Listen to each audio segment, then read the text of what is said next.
नमस्कार दोस्तों, आप सभी का वापस से एग्ज़ाम पांडा में बहुत बहुत स्वागत है। और आज का टाइटल देख लीजिए। आज हम लोग बात करने वाले हैं आपातकाल के बारे में, इमरजेंसी के बारे में। इंडियन पॉलिटी का बहुत इंपॉर्टेंट टॉपिक है और बहुत सारी बच्चों में कन्फ्यूज़न होती है, तो आज आपकी सारी कन्फ्यूज़न दूर हो जाएगी। इमरजेंसी से रिलेटेड आपके एग्ज़ाम में इस टॉपिक से रिलेटेड बहुत सारे सवाल आते हैं, बहुत सारी माइनर चीज़ें होती है जिन पर हमको इस टॉपिक में फोकस करना होता है। तो चलिए देखते हैं वो कौन सी चीज़ें हैं जिन पर हमको इस टॉपिक में फोकस करना है। तो चलिए, इस क्लास को वापस से रिप्रेजेंट करने वाला हूं मैं। और अगर आपको कोई भी क्वेरी है, कोई भी डाउट है, तो आप मेरे टेलीग्राम चैनल पर जुड़ जाइए। वहां मैं आपको आपकी सारी क्वेरीज़ के आंसर करूंगा। उसके अलावा जो भी ये पीपीटी का इस्तेमाल मैं कर रहा हूँ, ये सब कुछ आपको वहाँ पर मिल जाएगी। तो आप जुड़ें, उससे आपको काफ़ी हेल्प होगी। तो चलिए शुरू करते हैं अपना टॉपिक, इमरजेंसी, आपातकाल। तो सबसे पहले कुछ इंपॉर्टेंट बातें यहाँ पर देख लेते हैं। देखिए, ये जो आपातकाल है, ये आपके संविधान के भाग कितने में है? 18 में। आपको पता है कि जब आपका संविधान लागू हुआ था 26 जनवरी 1950 को, देखिए मैं फिर से आपसे वही बात अपनी दोहरा रहा हूँ जो मैं हर क्लास में दोहराता हूँ कि मैं ये मान कर के चलूँगा कि आपको बिल्कुल भी नॉलेज नहीं है इंडियन पॉलिटी की और आप पहली बार इस क्लास को देखने आए हैं, तो मैं उस हिसाब से आपको पढ़ाने वाला हूँ। तो थोड़ा सा आपको ध्यान दे करके पढ़ना है, समझने में आपको कोई दिक्कत नहीं आएगी। 26 जनवरी 1950 को जब आपका संविधान लागू हुआ, तो उस समय संविधान में हमारे कितने भाग थे? 22 भाग थे। कितनी अनुसूची थी? 8 अनुसूची थी। और उसके बाद आपके 395 अनुच्छेद थे 26 जनवरी 1950 को, यानी कि आपका मूल संविधान में।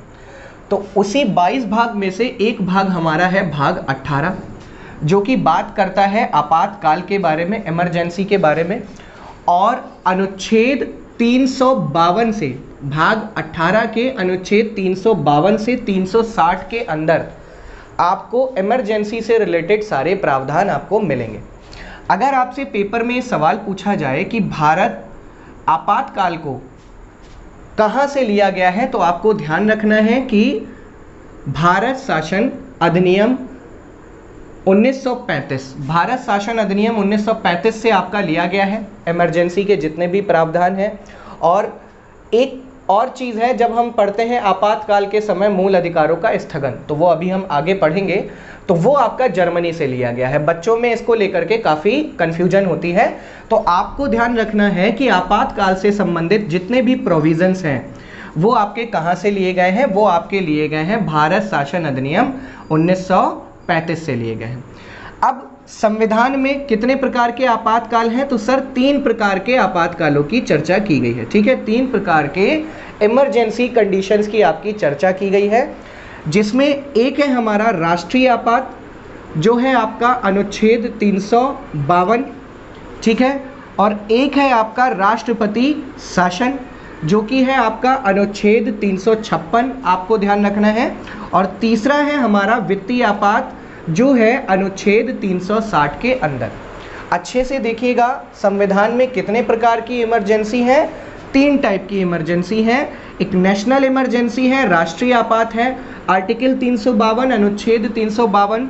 राष्ट्रपति शासन, प्रेसिडेंशियल रूल, अनुच्छेद 356 आर्टिकल 356। और फाइनेंशियल इमरजेंसी, अनुच्छेद 360 आर्टिकल 360। तो 3 तरीके के आपातकाल की आपके संविधान में चर्चा की गई है। चलिए ठीक है, अब आगे बढ़ते हैं। सबसे पहला वाला जो आपातकाल है उसको देखने का प्रयास करते हैं। तो सबसे पहला आपातकाल हमारा है राष्ट्रीय आपात। तो जरा हम अच्छे से इसको देख लेंगे कि ये जो राष्ट्रीय आपात है ये क्या है। ठीक है, तो राष्ट्रीय आपात की चर्चा आपने देखा कि संविधान के अनुच्छेद 352 में है। ठीक है सर, बात समझ में आ गई। 352 में नेशनल इमरजेंसी की चर्चा की गई है। बिल्कुल भी कंफ्यूज नहीं होना है, राष्ट्रपति शासन किस आर्टिकल में है, वित्तीय आपात किस आर्टिकल में है और राष्ट्रीय आपात किस आर्टिकल में है। ये काफ़ी इंपॉर्टेंट सवाल आपके पेपर में, बहुत बेसिक सा सवाल है, पूछा जाता है। अब देखिए, राष्ट्रीय आपात आर्टिकल 352 और किन आधारों पर लगेगा, मतलब क्या क्या आधार होने चाहिए राष्ट्रीय आपात को लगाने के लिए। तो देखिए, राष्ट्रीय आपात आपका युद्ध के आधार पर लगाया जा सकता है, बाह्य आक्रमण के आधार पर लगाया जा सकता है और आंतरिक अशांति के आधार पर आपातकाल लगाया जा सकता है।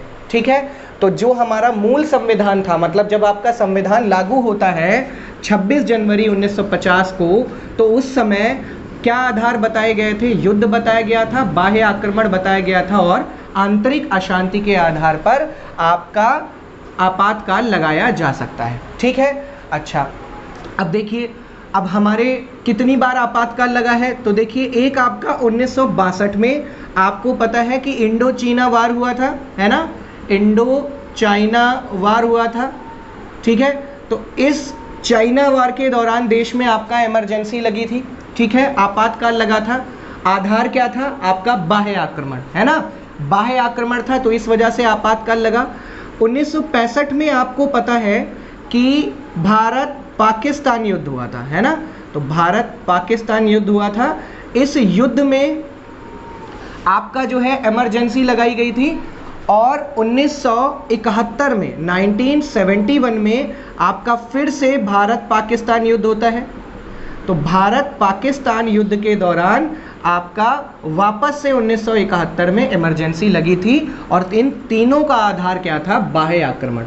लेकिन एक बात आपको ध्यान रखनी है कि ये जो 1965 वाला आपातकाल है, ये 1962 के आपातकाल, देखिए 3 वर्ष बाद ही आपका युद्ध छिड़ गया।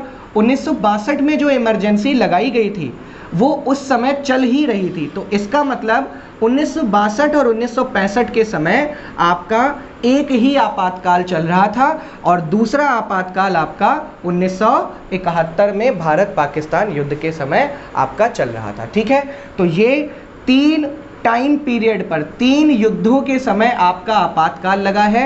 1962 वाला जो आपातकाल लगाया था वही 1965 में भी जारी रहा, तो इसमें कोई अलग से आपातकाल लगाने की ज़रूरत नहीं पड़ी। 1971 में आपका जब एक बार और आपका पाकिस्तान से युद्ध हुआ है ना, जब आपका फिर से मलिच्छों से आपका युद्ध होता है तो उसके बाद फिर से आपका क्या लगाना पड़ा? इमरजेंसी लगानी पड़ी। ठीक है, आपको ये बात ध्यान रखनी है। अच्छा, उसके बाद देखिए, ये तो लगे बाह्य आक्रमण के आधार पे। आंतरिक अशांति के आधार पर 1975 में आपका इमरजेंसी लगा दी गई। ठीक है, आंतरिक अशांति के आधार पर, और बहुत बड़ी इमरजेंसी आपकी लगाई गई, बहुत ही ज़्यादा, मतलब आप समझ लीजिए लोगों को आपका उसके अंदर गिरफ्तार कर दिया गया और आधार क्या बताया गया? आंतरिक अशांति। ये किसके टाइम पे लगी थी सर? तो ये लगी थी आपका इंदिरा गांधी की सरकार में, है ना, उस समय इंदिरा गांधी की आपकी सरकार थी। इंदिरा गांधी की सरकार के समय ही आपका ये आपातकाल लगाया गया था। मतलब पीएम जो आपकी प्राइम मिनिस्टर थी वो आपकी इंदिरा गांधी थी, उन्होंने आंतरिक अशांति का हवाला देते हुए देश में इमरजेंसी लगा दी थी। ठीक है, और उस टाइम पे आपके राष्ट्रपति कौन थे? तो राष्ट्रपति सर जी आपके फारूक अली अहमद थे। नाम ध्यान रखना है, फारूक अली अहमद। ठीक है, मैं आपसे सभी से उम्मीद करूंगा कि आप सब कॉपी पेन लेकर के बैठे होंगे ताकि आप अच्छे से, मैं कंप्लीट वे में आपको पढ़ाऊंगा, इस तरीके से आपको पढ़ाऊंगा कि ताकि इससे रिलेटेड अगर कोई भी सवाल आए तो आपको किसी भी तरीके की प्रॉब्लम पेपर के दौरान नहीं होनी चाहिए, है ना। हर कॉन्सेप्ट आपको समझाऊंगा ताकि इमरजेंसी से रिलेटेड सारे बेसिक्स आपके क्लियर हो जाए। ठीक है, तो फारूक अली अहमद उस टाइम पे कौन थे? राष्ट्रपति थे। और आपकी जो प्राइम मिनिस्टर महोदय थी वो आपकी कौन थी? इंदिरा गांधी। उन्होंने 1975 में आंतरिक अशांति पर के आधार पर आपका आपातकाल लगा दिया था। ठीक है, अच्छा, तो जब इंदिरा गांधी, क्यों लगाया गया था आपातकाल? क्योंकि देश में इंदिरा गांधी का बहुत ज़्यादा विरोध हो रहा था, है ना। जयप्रकाश नारायण का नाम आप सभी ने सुना होगा, है ना। जयप्रकाश नारायण की बात कर रहा हूँ। आप सभी ने सुना होगा मोरारजी देसाई का नाम, है ना। तो उनके नेतृत्व में आपका आंदोलन छेड़ दिया गया था। आपका एक युवा आंदोलन उस समय देश में चल रहा था।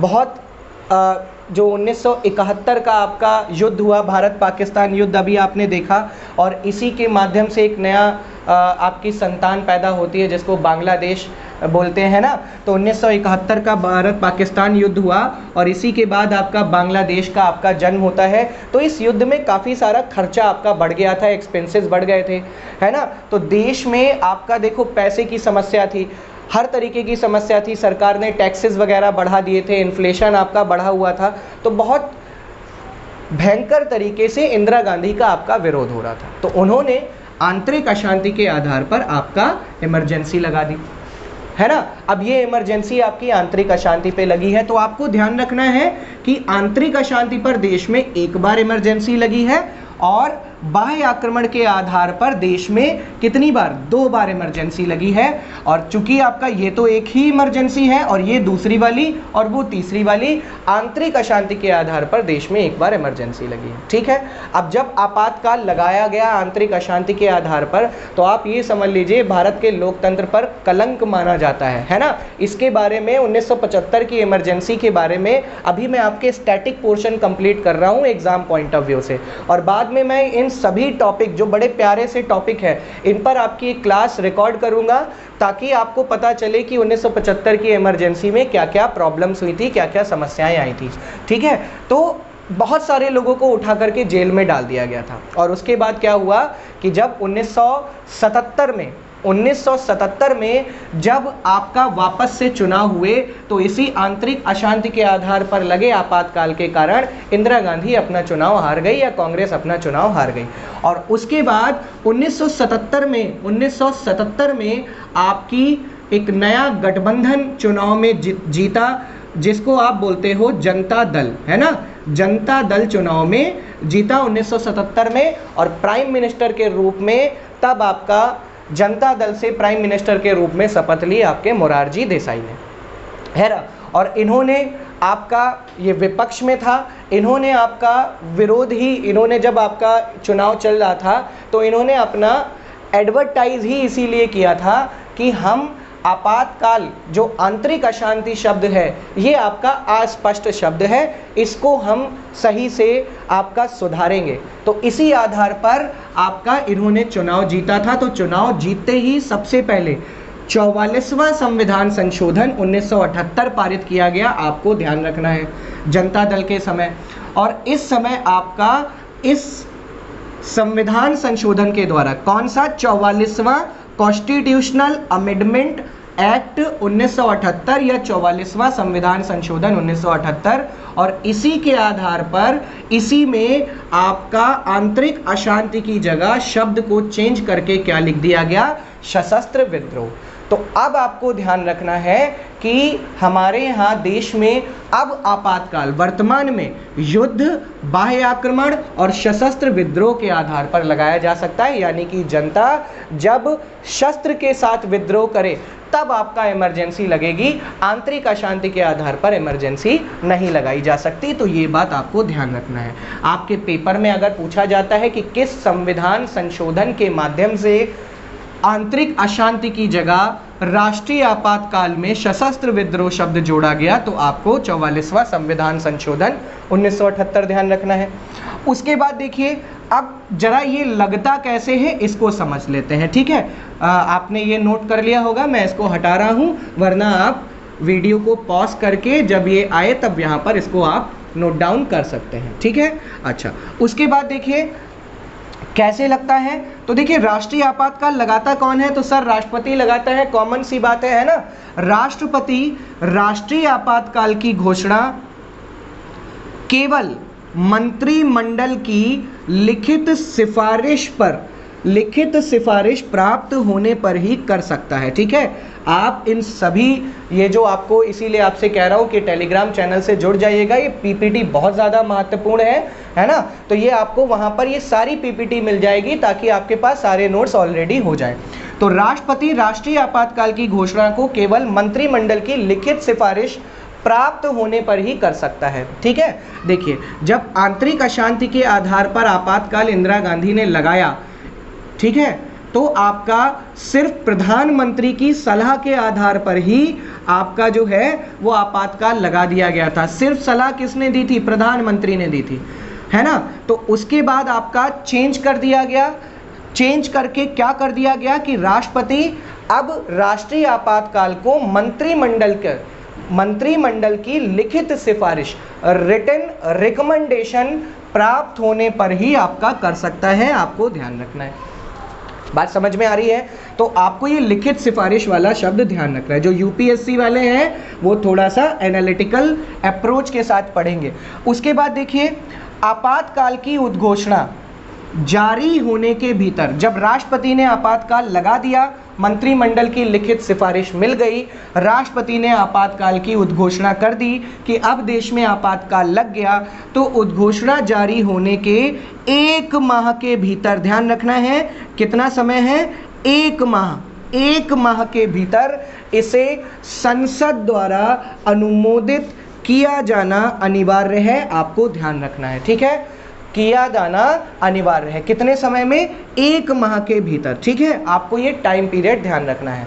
अगर 1 माह के भीतर इसे संसद ने अनुमोदन नहीं दिया या अनुमति नहीं दी, आप एक तरीके से कह सकते हैं, तो आपातकाल 1 माह के अंदर ही समाप्त हो जाएगा, ठीक है? ये बात आपको क्लियर हो गई। तो आपको ये क्या पता चला कि राष्ट्रपति रिटन रिकमेंडेशन यानी कि मंत्रिमंडल की लिखित सिफारिश के आधार पर ही लगाएगा आपातकाल, राष्ट्रीय आपातकाल। और आपातकाल की उद्घोषणा जब राष्ट्रपति कर देता है कि अब आपातकाल लग गया है, तो 1 माह के भीतर इसको संसद का अनुमोदन चाहिए, ठीक है? चलिए बढ़ते हैं अपनी अगली स्लाइड पर, आगे देखते हैं। अब देखिए यहां पर उसके बाद क्या है,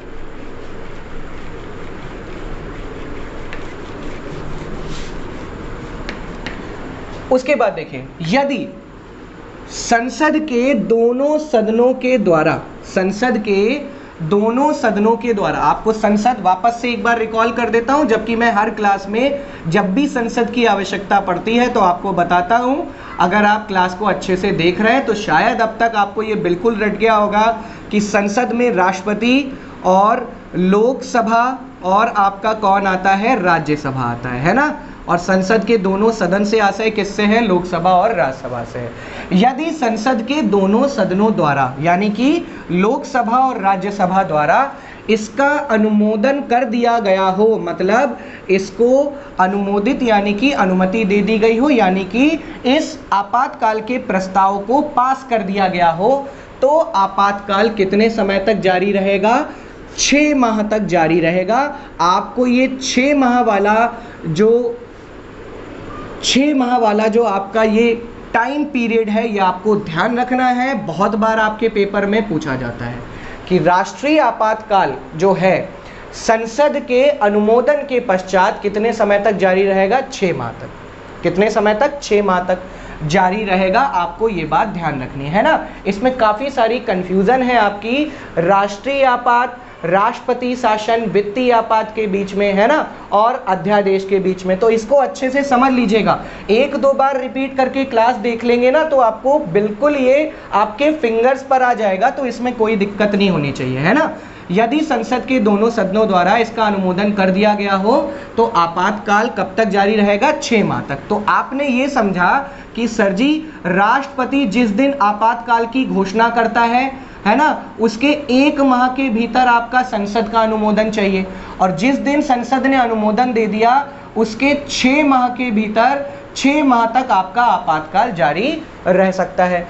प्रत्येक 6 माह में संसद के अनुमोदन से, है ना, इसे अनिश्चित काल तक के लिए बढ़ाया जा सकता है। ये शब्द यहाँ पर इंपॉर्टेंट है, अनिश्चित काल के लिए बढ़ाया जा सकता है। इसका अर्थ क्या हो गया कि हर 6 माह में, एक बार में 6 माह के लिए लग गया, और हर 6 माह पर संसद इसको बार बार अनुमोदित करती रहे, बार बार अनुमोदन देती रहे, तो ये अनिश्चित काल के लिए आपका बढ़ाया जा सकता है। यानी कि आप 1 साल में आपका 2 बार इसको बढ़ाया जा सकता है, 2 साल में फिर आपका 2 बार, है ना, फिर 2 बार। तो इस तरीके से काफ़ी समय तक अनिश्चित काल के लिए हर 6-6 माह में आप इसको बढ़ाते जाते हो, ठीक है।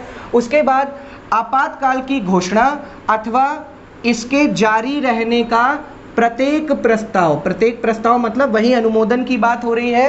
आपातकाल की घोषणा जारी रहने का या आपातकाल का जो संसदीय अनुमोदन है संसद के विशेष बहुमत से पारित होना चाहिए। ठीक है, किस बहुमत से पारित होना चाहिए? विशेष बहुमत। ये बात आपको ध्यान रखनी है, विशेष बहुमत के बारे में आपको ध्यान रखना है। ठीक है, बात समझ में आ रही है? ठीक है, तो विशेष बहुमत से पारित होना जरूरी है। साधारण बहुमत और विशेष बहुमत मैं आपको पिछली क्लास में भी बता चुका हूं। विशेष बहुमत आपका क्या होता है? विशेष बहुमत होता है सदन की कुल संख्या का कितना? 2/3, 2/3 बहुमत आपका क्या कहलाता है? विशेष बहुमत कहलाता है। अब आपको पता है लोकसभा में मैक्सिमम मेंबर आपके जो वर्तमान में मेंबर हैं वो 545 हैं, उसमें 2 आंग्ल भारतीय अभी के लिए तो मनोनीत हो रहे हैं, तो मनोनीत के पास तो वोटिंग राइट्स नहीं होता है। कितने मेंबर बचे? 545 में से 2 मनोनीत हो गए राष्ट्रपति के द्वारा, 543 बचे, तो इन 543 का 2/3 निकाल लीजिए, जो भी संख्या आएगी वो 2/3 बहुमत। तो इतने आपका लोकसभा से, इस संख्या लोकसभा से पारित हो जाए, फिर राज्यसभा का भी 2/3 बहुमत चाहिए, तो इस तरीके से ये होता है विशेष बहुमत। तो विशेष बहुमत से पारित होना चाहिए। इससे पहले की क्लास में जब मैंने संविधान संशोधन पढ़ाया है आपको, तो वहाँ पे मैंने विशेष बहुमत और साधारण बहुमत को बहुत डिटेल से बताया है, वहाँ पर आप देख लीजिएगा, आपको क्लियर हो जाएगा। ठीक है, तो विशेष बहुमत, ये शब्द आपको ध्यान रखना है, विशेष बहुमत से पारित होना चाहिए। ठीक है, ऐसे ही सवाल आते हैं कि राष्ट्रीय आपातकाल की उद्घोषणा को संसदीय अनुमोदन में किस प्रकार के बहुमत की आवश्यकता होती है? तो आपको ध्यान रखना है विशेष बहुमत। ठीक है, उसके बाद राष्ट्रपति बिना किसी संसदीय अनुमोदन के राष्ट्रीय आपातकाल की घोषणा को कभी भी वापस ले सकता है। तो लगाने वाला तो आपने देख लिया, लगाने वाला आपने क्या देखा कि राष्ट्रपति जो है जब आपातकाल की घोषणा करता है तो 1 माह के भीतर संसद का अनुमोदन चाहिए, और संसद ने अपना अनुमोदन दे दिया, तो 6 माह के लिए आपका लग गया आपातकाल, और प्रत्येक 6 माह पर संसद अनुमोदन देती रहे तो अनिश्चित काल के लिए बढ़ा देंगे। और आपका अनुमोदन मिलेगा कैसे? विशेष बहुमत से, दोनों सदनों में विशेष बहुमत से इस प्रस्ताव को पारित होना चाहिए। और कैसे? और राष्ट्रपति बिना किसी संसदीय अनुमोदन के, मतलब किसी संसदीय अनुमोदन की आवश्यकता नहीं है ना, आपातकाल की घोषणा को वापस ले सकता है। तो लगाएगा तब तो संसदीय अनुमोदन चाहिए, वापस लेने के लिए संसदीय अनुमोदन नहीं चाहिए। चलिए बढ़ते हैं अगली स्लाइड की तरफ। अब देखिए इसके प्रभाव क्या होते हैं, राष्ट्रीय आपातकाल का क्या इफेक्ट होगा, क्या प्रभाव पड़ेगा। यदि देश में इमरजेंसी लगा दी गई तो क्या क्या प्रभाव पड़ेगा। अभी छोटा सा लॉकडाउन हुआ था तो आपको बहुत सारी प्रॉब्लम्स आपको फेस करनी पड़ी थी, और ये तो बात हो रही है इमरजेंसी के बारे में। तो आप देख लीजिए, पहली बात तो राज्य सरकारों पर केंद्र का पूर्ण नियंत्रण स्थापित हो जाता है ना। भारत में जितनी भी सरकार है आपको पता है 28 राज्य हैं, है ना, और आपके कितने केंद्र शासित प्रदेश हैं? तो 8 आपका जो है वो यूटी है, यानी कि यूनियन टेरिटरी, केंद्र शासित प्रदेश है। अब ये जो 28 राज्य और 8 केंद्र शासित प्रदेश है ना, तो 28 राज्य में आपकी अपनी अपनी सरकारें हैं, तो राज्य सरकारों पर केंद्र का पूर्ण नियंत्रण, केंद्र सरकार का पूर्ण नियंत्रण स्थापित हो जाएगा। मतलब केंद्र सरकार जो बोलेगी वही आपका मानना पड़ेगा राज्य सरकारों को। तो पहली बात तो ये ध्यान रखनी है। राष्ट्रीय आपातकाल के समय संसद को राज्य सूची के सभी विषयों पर कानून बनाने का अधिकार प्राप्त हो जाता है। बहुत इंपॉर्टेंट बात है, ध्यान रखनी है। आपको पता है देश में 3 सूचियां हैं, एक है आपकी केंद्रीय सूची, है ना, केंद्रीय सूची, तो केंद्रीय सूची पर कानून बनाने की शक्ति किसको प्राप्त है? सर केंद्र को प्राप्त है। केंद्र सरकार इस पर कानून बना सकती है। दूसरी आपकी राज्य सूची है, राज्य सूची पर कानून बनाने का अधिकार किसको प्राप्त है? राज्य को प्राप्त है ना। और फिर तीसरी वाली आपकी कौन सी है सर? समवर्ती सूची है। समवर्ती सूची में जो भी विषय हैं उन पर कानून बनाने का अधिकार केंद्र व राज्य दोनों को है ना। तो राज्य दोनों को कानून बनाने का अधिकार है। तो राज्य सूची पर कानून बनाने का अधिकार राज्य को होता है, लेकिन राष्ट्रीय आपातकाल के समय संसद को राज्य सूची के सभी विषय पर कानून बनाने का अधिकार प्राप्त हो जाता है। ध्यान रखना, जब राष्ट्रीय आपातकाल की उद्घोषणा लागू होती है तो राष्ट्रपति केंद्र से राज्यों को दिए जाने वाले धन को, जब राष्ट्रीय आपातकाल की उद्घोषणा लागू होती है तो राष्ट्रपति केंद्र से राज्यों को दिए जाने वाले धन को कम या समाप्त कर सकता है। अब आपको पता है कि जो भी आपके टैक्सेस कर लिए जाते हैं वो राज्य की संचित निधि में जमा होते हैं, है ना। और कर आपके जो केंद्र सरकार के कर है वो बेटा बड़े कर हैं, है ना। बहुत बड़े बड़े कर केंद्र सरकार के द्वारा लगाए जाते हैं, यानी कि उससे ज़्यादा धन उगाही होती है। जैसे कि आपका क्या हो जाता है? सर्विस टैक्स हो जाता है ना, एक्साइज ड्यूटी हो जाती है, अब तो जीएसटी हो गया है। तो बहुत बड़े बड़े कर आपके केंद्र के द्वारा लगाए जाते हैं। राज्य सरकारों के पास बहुत छोटे छोटे कर होते हैं। अब बहुत से ऐसे राज्य हैं, देखो कर उनके पास पैसा तो कम आता है कर के रूप में, लेकिन उनका खर्चा ज़्यादा है। तो ऐसे में आपका क्या होता है कि करों का बंटवारा किया जाता है केंद्र और राज्यों के बीच में, है ना। तो ये जो, क्योंकि केंद्र के पास बहुत बड़े बड़े कर हैं, ज़्यादा पैसा होता है, तो जो केंद्र के पास पैसा आता है उसको सभी राज्यों के बीच में बांटा जाता है। तो ये बांटता कौन है सर? वित्त आयोग बांटता है। आप सभी ने पॉलिटी में पढ़ा होगा। जब वित्त आयोग पढ़ाएंगे तो उसके बारे में अच्छे से बताएंगे, लेकिन आपको इतना ध्यान रखना है कि वित्त आयोग केंद्र और राज्य के बीच करों का बंटवारा करता है ना। तो देखिए, अब जब राष्ट्रीय आपातकाल लागू हो जाए तो राष्ट्रपति केंद्र से राज्यों को दिए जाने वाले धन को कम या समाप्त कर सकता है। यानी कि आपको ध्यान रखना है कि हो सकता है कि राष्ट्रपति ये कह दे, राष्ट्रपति यानी कि आपका सीधे सीधे प्रधानमंत्री और मंत्रिपरिषद आपका राज्यों को किसी प्रकार का धन ना दे। ठीक है, आगे बढ़ते हैं।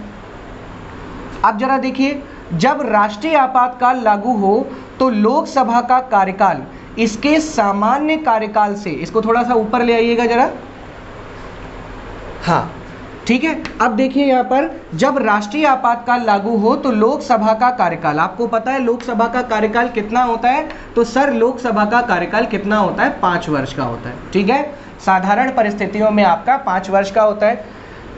सामान्य कार्यकाल से संसद द्वारा, ध्यान रखना है किसके द्वारा? संसद द्वारा। संसद में कौन कौन? राष्ट्रपति, लोकसभा, राज्यसभा, विधि बनाकर एक समय में 1 वर्ष के लिए बढ़ाया जा सकता है ना। तो आपको ध्यान रखना है कि एक बार में 1 वर्ष के लिए बढ़ा सकते हैं। मतलब संसद ने अगर कानून बना दिया लोकसभा का कार्यकाल बढ़ाने का, तो 6 वर्ष, 7 वर्ष, एक समय में 1 वर्ष के लिए बढ़ाया जा सकता है। तो इस प्रकार लोकसभा का कार्यकाल भी आपातकाल के समय बढ़ाया जा सकता है, लेकिन विधि बनाकर। कौन विधि बनाएगा? सर संसद विधि बनाएगी। ठीक है, क्लियर हो गया सभी को? बढ़ते हैं आगे अगली स्लाइड की तरफ। अब देखिए इसके प्रभाव क्या होंगे। ठीक है, तो आप आगे आपने कुछ प्रभाव देखे, अब आम जनता पर प्रभाव देख लीजिए। अभी तक तो आपने सरकार वगैरह पर क्या प्रभाव पड़ते हैं, राज्य सरकार पर क्या पड़ते हैं, लोकसभा का कार्यकाल बढ़ा सकते हैं, ये सब देख लिया। अब आप देख लीजिएगा यहाँ पर जनता पर क्या प्रभाव पड़ते हैं। तो देखिए अनुच्छेद 358 के अनुसार, ये आर्टिकल ध्यान रखना है ना, 358, अनुच्छेद 358 आपातकाल का, जो आपातकाल के आर्टिकल हैं वो आपके कहाँ से कहाँ तक हैं? 352 से 360 तक है। तो बीच में एक आर्टिकल आता है 358 के अनुसार, जब राष्ट्रीय आपात लागू किया जाता है, राष्ट्रीय आपात लागू किया जाता है तो अनुच्छेद 19 के अंतर्गत मूल अधिकारों का स्वतः निलंबन हो जाता है। बात समझ में आ रही है? तो अनुच्छेद 19 के अंतर्गत, 19 क्या है? वाक एवं अभिव्यक्ति की अभिव्यक्ति की स्वतंत्रता सहित 6 स्वतंत्रताएं आपकी दी हैं, किसमें? आर्टिकल 19 में, है ना। ध्यान रखना है कितनी स्वतंत्रताएं दी हैं? 6, है ना। तो अनुच्छेद 358 के अनुसार जब राष्ट्रीय आपातकाल लागू किया जाता है तो अनुच्छेद 19 के अंतर्गत जो मूल अधिकार हैं, कितने हैं? 6 मूल अधिकार हैं। 19 के अंतर्गत 6 स्वतंत्रताएं हैं, उनका स्वतः निलंबन हो जाता है। मतलब जैसे ही राष्ट्रीय आपातकाल लगा 19 आपका गया। बात समझ में आ रही है? अब ये 19 को तो मैंने यहाँ पे शॉर्ट में बता दिया है आपको। देखिए, ये बात समझने के लिए पहले मूल अधिकारों को अच्छे से आना आवश्यक है। तो मैंने मूल अधिकार आपके जो है वो अलग से डिस्कस कर रखे हैं, 3 पार्टों में वो डिस्कस हैं। बहुत इम्पॉर्टेंट टॉपिक है आपका, उसकी जानकारी तो आपके लिए नितांत आवश्यक है और बहुत अच्छे से मैंने एक्सप्लेन किया है उसको। आप जाकर के पॉलिटी की प्लेलिस्ट में जो आपको आपके डिस्क्रिप्शन में मिल जाएगी, आप वहाँ पर जाकर के फंडामेंटल राइट वाला क्लास जो है वो सबसे पहले देखिएगा, है ना। तो वहाँ से आपको सारे फंडामेंटल राइट क्लियर हो जाएंगे, क्योंकि वो बहुत बेसिक चीज़ है और बहुत महत्वपूर्ण है। तो देखिए, कुल मिला के आपको ये ध्यान रखना है कि 19 के तहत आपकी 6 स्वतंत्रताएं दी हैं, उनका आपका क्या हो जाता है? स्वतः निलंबन हो जाता है। ठीक है, तो वो जैसे ही आपातकाल लगा वो 19 आपसे छिन गया, है ना। इसमें आपका जैसे क्या है? वाक एवं अभिव्यक्ति की स्वतंत्रता है, आपका अबाध संचरण का अधिकार है, निवास की स्वतंत्रता है। अभी आप कहीं भी घूम सकते हो, तो वो आपको 19 के तहत मिला हुआ है। आपातकाल लगा तो वो अपने आप चला गया, तो आप कहीं भी घूम नहीं सकते, है ना। आपको जो है वो बताया जाएगा कि आप इतने से इतने समय के लिए निकल सकते हैं या आप निकल ही नहीं सकते। तो इन सभी स्वतंत्रताओं पर प्रतिबंध लगाया जा सकता है ना। तो स्वतः निलंबन हो जाता है। परंतु एक बात यहाँ पर और आपको याद रखनी है, परंतु यदि आपातकाल युद्ध तथा बाह्य आक्रमण के आधार पर लगा हो, है ना। आपातकाल के कितने आधार हैं? 3 आधार हैं सर। कौन कौन से हैं? युद्ध है, आपका बाह्य आक्रमण है, और आपका अब क्या है? अब है सशस्त्र विद्रोह। तो अगर आपका युद्ध और बाह्य आक्रमण के आधार पर लगा हो, मतलब इन 2 आधारों पर लगा हो, अनुच्छेद 19 तभी निलंबित होगा। आपको ये बात ध्यान रखनी है ना। सिर्फ इन 2 आधारों पर अगर आपातकाल लगाया जाए तभी आपका क्या होगा? निलंबित होगा 19। सशस्त्र विद्रोह के आधार पर अगर आपातकाल लगाया जा रहा है तो अनुच्छेद 19 का निलंबन नहीं होता। आपको ये बात ध्यान रखनी है, बहुत इंपॉर्टेंट बात है। बहुत सारी चीज़ें मैं बिल्कुल आपको बहुत आसान भाषा में लेकर के आया हूँ। तो ऐसे ही आपका अनुच्छेद 19 का निलंबन जो है वो सिर्फ युद्ध और बाह्य आक्रमण के आधार पर होगा। आपका सशस्त्र विद्रोह के आधार पर अनुच्छेद 19 नहीं छीना जाएगा आपसे। उसके बाद ठीक है, थोड़ा सा स्लाइड को ऊपर ले आइए ज़रा। अब यहाँ पर देख लीजिए अनुच्छेद 359, बहुत इंपॉर्टेंट आर्टिकल है आपका ये 359, है ना। राष्ट्रपति को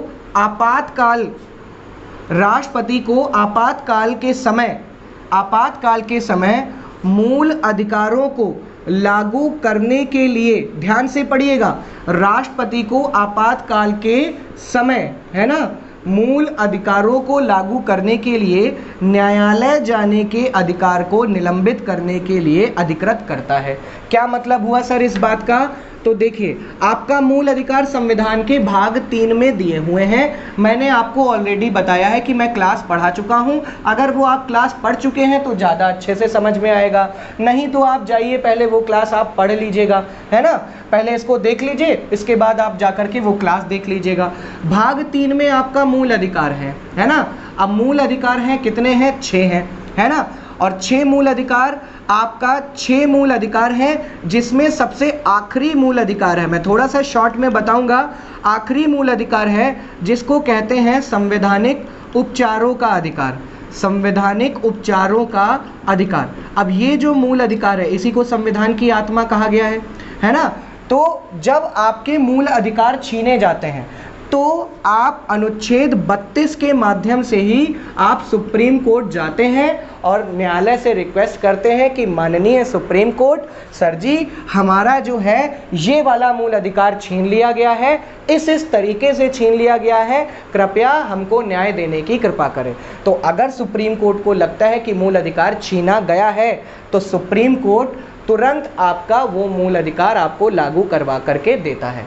यानी कि अगर संसद ऐसा कोई भी कानून बना दे जो आपके मूल अधिकारों को छीनता हो, है ना, और आपको पता चला कि ये हमारे किसी भी मूल अधिकार को छीनता हो, तो अनुच्छेद 32 के अंतर्गत, अनुच्छेद 32 के माध्यम से आप सीधे कहाँ जा सकते हैं? सुप्रीम कोर्ट, और बता सकते हैं कि सुप्रीम कोर्ट से कि ये वाला जो आपका कानून है संसद का, इसने जो है हमारा मूल अधिकार छीना है। तो सुप्रीम कोर्ट उस कानून को अवैध घोषित कर देगा। लेकिन जब आपातकाल लगता है, आपातकाल के समय देखो, राष्ट्रपति को आपातकाल के समय मूल अधिकारों को लागू करने के लिए न्यायालय जाने के अधिकार को निलंबित करने के लिए अधिकृत करता है। यानी कि अगर राष्ट्रपति चाहे तो आर्टिकल 32 को ही हटा देगा, और जब 32 को ही हटा देगा तो परिणाम क्या होगा कि सर जी हम तो न्यायालय ही नहीं जा सकते, मूल अधिकार आपके रहेंगे, और अगर मूल अधिकार छीन लिए जाते हैं तो आप न्यायालय जा ही नहीं पाओगे। ये आर्टिकल कहता है 359। इसको खासकर यूपीएससी वाले आपका ध्यान रखेंगे, ठीक है। चलिए बढ़ते हैं अगली स्लाइड की तरफ। ठीक है, अब हम लोग बात करने वाले हैं आपका किसके बारे में? अब हम बात करेंगे आपका राष्ट्रपति शासन के बारे में। ठीक है, अब राष्ट्रपति शासन देखते हैं। तो देखिए राष्ट्रपति शासन का अनुच्छेद कितना है आपका? 356 है ना, 356 अनुच्छेद है राष्ट्रपति शासन का। तो अब आप देखिए कि सबसे पहले तो अनुच्छेद 355 देख लीजिए। 355 क्या कहता है? संविधान का अनुच्छेद कहता है प्रत्येक राज्य सरकार का शासन जो है वो संविधान के अनुसार ही चलेगा, संविधान के अनुसार ही चलाया जाएगा। और अगर राज्य सरकार का शासन संविधान के अनुसार नहीं चल पाता है तो देखिए क्या होगा। 355 समझ लीजिए। अनुच्छेद 356 अब आ जाता है आपका अनुच्छेद 356। यदि राज्य में संवैधानिक तंत्र विफल हो जाए, इसका मतलब क्या है कि यदि राष्ट्रपति को ये लग जाए, ये महसूस हो जाए या ये संतुष्टि हो जाए कि राज्य सरकार का शासन संविधान के अनुसार नहीं चल रहा है या संवैधानिक तंत्र विफल हो गया है, तो राष्ट्रपति राज्य में राष्ट्रपति शासन लगा सकता है ना। यानी कि अगर राष्ट्रपति को ये संतुष्टि हो जाए कि आपका संवैधानिक तंत्र विफल हो गया है या राज्य सरकार का शासन जो है वो आपका संविधान के अनुसार नहीं चल रहा है, तो आपका राष्ट्रपति शासन 356 के अनुसार राष्ट्रपति लगा देगा।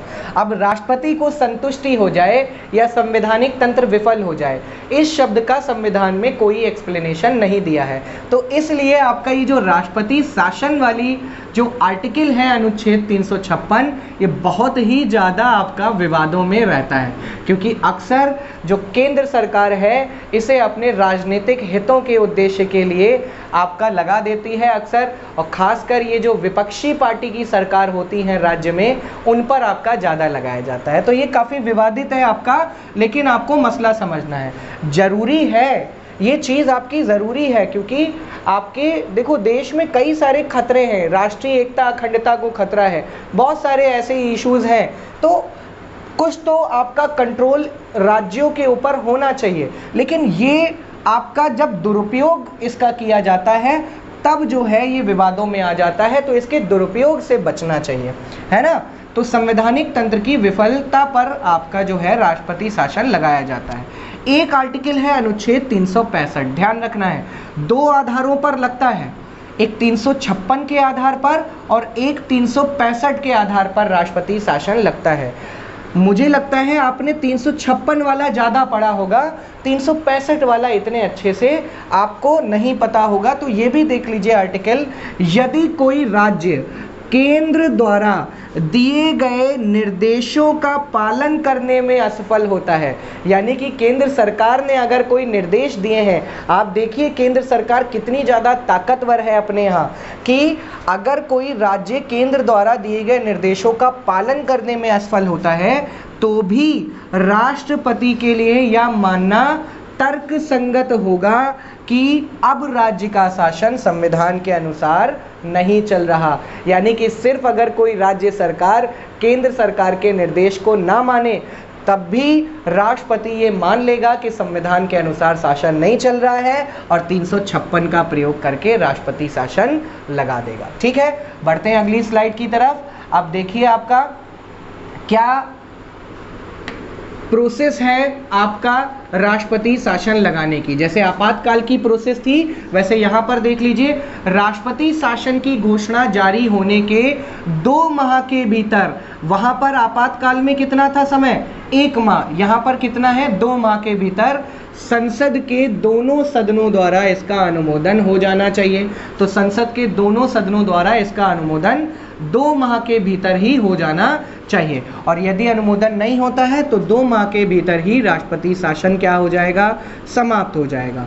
लेकिन अगर संसद के दोनों सदन अनुमोदन कर दें, है ना, मिल जाए, तो राष्ट्रपति शासन जो है वो आपका यहाँ पर देखिए ये आपका 6 माह, कितने समय तक, 6 माह तक चलता है, और इसे अधिकतम 3 वर्ष की अवधि के लिए बढ़ाया जा सकता है।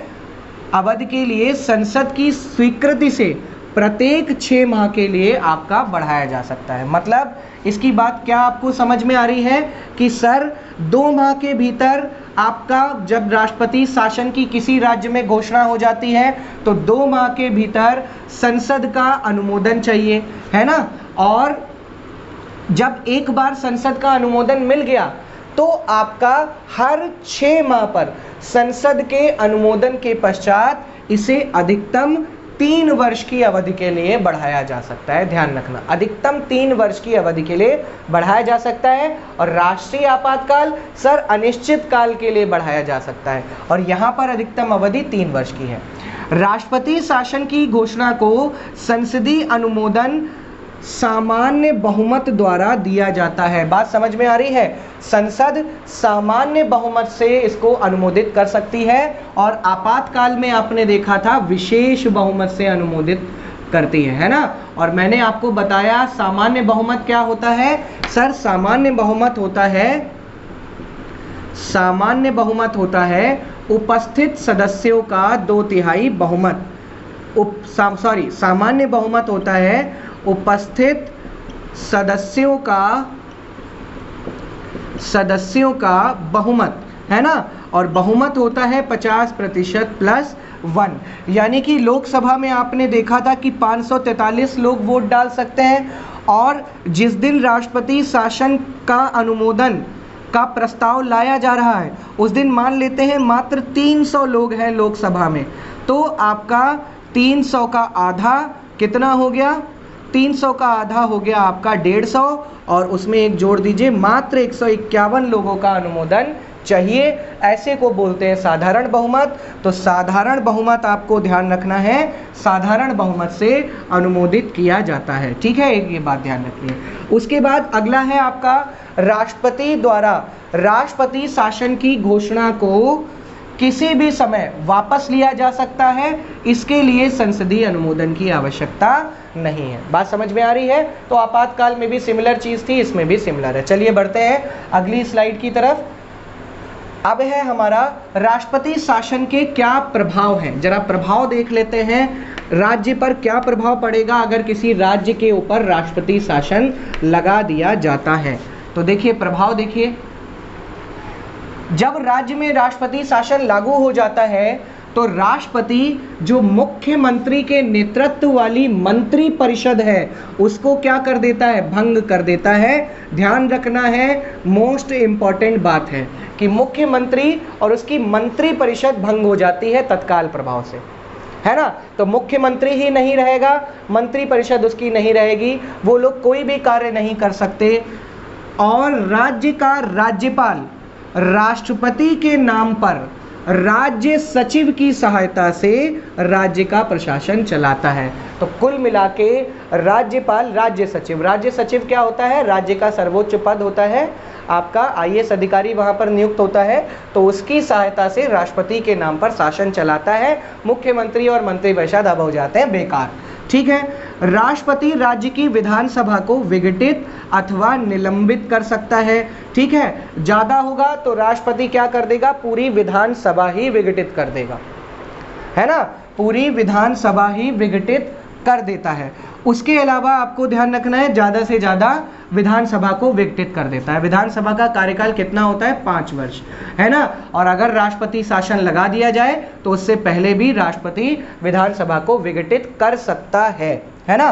संसद राज्य के विधानमंडल और बजट प्रस्ताव को पारित करती है। तो ध्यान रखना है, राज्य के ये विधायक गलत लिखा है यहाँ पर, विधायक की जगह विधेयक होगा, है ना। विधेयक और बजट प्रस्ताव को पारित करती है। कहने का मतलब है कि अब मुख्यमंत्री मंत्री परिषद हो जाती है बेकार, तो अब सारा काम किसके अंडर में आ जाता है? संसद के अंडर में आ जाता है। कुल मिला के आपको बात ये समझनी है कि सर जी, अगर राष्ट्रपति शासन लगा दिया जाए किसी राज्य में तो मुख्यमंत्री मंत्री परिषद बेकार हो गई और उस पर पूरा नियंत्रण केंद्र सरकार का आ गया। ठीक है। एक बात और आपको ध्यान रखना है कि सर्वप्रथम जो राष्ट्रपति शासन है, सर्वप्रथम राष्ट्रपति शासन आपका लगाया गया है कहां पर? पंजाब राज्य में लगाया गया था। ध्यान रखना है, पंजाब राज्य में सर्वप्रथम राष्ट्रपति शासन लगाया गया था। तो ये बहुत इंपॉर्टेंट बात है, ध्यान रखना है आपको। उसके बाद केरल में आपका लगा, लेकिन सबसे पहले पंजाब राज्य में लगा। चलिए बढ़ते हैं अगली स्लाइड की तरफ। अब देखिए, अब आता है हमारा अगला आपातकाल जो है वित्तीय आपातकाल। ठीक है, बहुत आसान है, आपको ध्यान रखना है। अब तक अगर आप अच्छे से समझ गए तो बहुत आसान सी चीज है आपके लिए। देखिए, वित्तीय आपातकाल का अनुच्छेद कितना है? 360। यदि राष्ट्रपति को यह संतुष्टि हो जाए कि ऐसी स्थिति उत्पन्न हो गई है जिसमें भारत अथवा उसके किसी क्षेत्र की वित्तीय स्थिति खतरे में हो, है ना, यानी कि अगर फाइनेंशियल कंडीशन आपकी खतरे में आ जाती है, वित्तीय स्थिति खतरे में आ जाती है, तो फिर आपका अनुच्छेद 360 का प्रयोग करके वित्तीय आपातकाल लगाया जा सकता है। एक बार ऐसी स्थिति बन गई थी जब आपने 1991 के आसपास देश में, आपका 1991 से पहले देश में मंदी आ गई थी, है ना, बहुत बड़े स्तर पर आपकी मंदी आ गई। वो लाइसेंसीकरण और सरकार की मोनोपोली के कारण आपका मंदी आ गई। अब ऐसी स्थिति उत्पन्न हो गई कि भैया लगता है देश में वित्तीय आपातकाल लग जाएगा, लेकिन अभी तक एक भी बार आपका वित्तीय आपातकाल नहीं लगा है। उस पर हमने कंट्रोल पा लिया था कुछ अपनी पॉलिसीज की वजह से, उसको बोलते हैं 1991 की आपकी पॉलिसीज, उसकी वजह से, और इसको आप उदारीकरण बोलते हैं, आपको ध्यान रखना है ना। और इसमें हमने काफ़ी सारा आपका रिलैक्सेशन वगैरह दे दिया था, है ना। हमने आपका जो है भारतीय मार्केट जो है विदेशी कंपनियों के लिए खोल दिया और आपका लाइसेंसीकरण को कम कर दिया। तो इसके माध्यम से हम उस स्थिति से निकल करके आ गए। तो कुल मिला के आपका फाइनेंशियल इमरजेंसी नहीं लगी, तो अभी तक एक बार भी क्या लगी है? नहीं लगी है आपकी फाइनेंशियल इमरजेंसी। वित्तीय आपातकाल की घोषणा को 2 माह के भीतर संसद का अनुमोदन चाहिए, है ना। राष्ट्रीय आपात में 1 माह, राष्ट्रपति शासन में 2 माह और वित्तीय आपात में भी 2 माह। एक बार यदि संसद का अनुमोदन मिल जाए तो वित्तीय आपातकाल को अनिश्चित काल के लिए तब तक बढ़ाया जा सकता है जब तक इसे वापस ना लिया जाए। बात समझ में आ रही है? मतलब इसमें देखिए आपका कोई टाइम लिमिट नहीं है ना। अधिकतम अनिश्चित काल के लिए आपका बढ़ाया जा सकता है, तब तक बढ़ाते रहेंगे जब तक इसको वापस नहीं ले सकते। एक बार उसमें क्या था? हर 6 माह पर आपका अनुमोदन चाहिए। राष्ट्रपति शासन में भी क्या था? हर 6 माह पे अनुमोदन चाहिए, लेकिन अधिकतम 3 वर्ष की अवधि तक। और यहाँ पर अगर एक ही बार अनुमोदन मिल जाए तो आपका अनिश्चित काल के लिए आपका चलता रहेगा जब तक भैया इसको वापस नहीं ले लिया जाए। ठीक है। वित्तीय आपातकाल की घोषणा को थोड़ा सा ऊपर ले आइए। वित्तीय आपातकाल की घोषणा को आपका संसदीय अनुमोदन साधारण बहुमत से दिया जाएगा। ये वाली बात भी आपको ध्यान रखनी है। तो राष्ट्रीय आपात विशेष बहुमत, राष्ट्रपति शासन साधारण बहुमत, और ये भी आपका साधारण बहुमत। चलिए बढ़ते हैं अगली स्लाइड की तरफ। अब देखिए इसके प्रभाव क्या पड़ेंगे, वित्तीय आपातकाल के क्या प्रभाव पड़ेंगे देख लीजिए जरा यहाँ पर। देखिए राज्य को वित्त संबंधी निर्देश देना, तो सभी राज्य सरकारों पर वित्त मामलों पर केंद्र का पूर्ण नियंत्रण या संसद का पूर्ण नियंत्रण आ जाता है। तो राज्य को वित्त संबंधी निर्देश देना, तो राष्ट्रपति आपका निर्देश देता है वित्तीय संबंधी, और जो भी निर्देश है उनका पालन करना पड़ेगा। राज्य की सेवा में किसी भी अथवा सभी वर्ग के सेवकों के वेतन भत्तों में कटौती की जा सकती है ना। तो राज्य की सेवा में आपका किसी भी वर्ग, मतलब कोई एक विशेष कह दे कि भाई सिर्फ इन लोगों के वेतन भत्तों में कटौती होगी, या फिर सभी वर्गों के वेतन भत्तों में कटौती, राज्य सरकार की सेवा में जितने भी लोग लगे हुए हैं उनके वेतन भत्तों की कटौती हो सकती है। राज्य विधायिका द्वारा पारित सभी धन विधेयकों को राष्ट्रपति के लिए आरक्षित रखना।